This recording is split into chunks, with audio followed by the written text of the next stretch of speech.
नमस्कार मंडळी, श्री स्वामी समर्थ.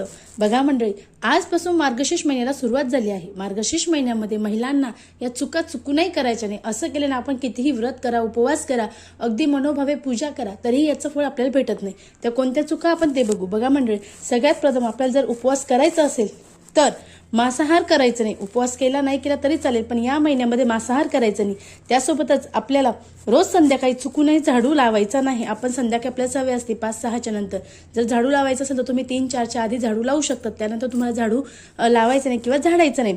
त्यानंतर आपल्या दारामध्ये कोणताही प्राणी येऊ, कुत्रा, मांजर, गाय, त्याला चुकूनही हाकलून लावू नका. काय सांगतात त्या रूपामध्ये महालक्ष्मी स्वतः असू शकते. त्यामुळे काहीतरी तुमच्याकडून जे त्यांना खायला देणं होईल ते तुम्ही त्यांना देऊ शकतात. त्यानंतर जर गुरुवारी तुम्हाला चुकूनही गुरुवारच्या दिवशी फरची पुसायची नाही, केस धुवायचे नाही. त्याच्या आधी तुम्ही केस धुवू शकता आणि आदल्या दिवशी फरची पुसू शकता.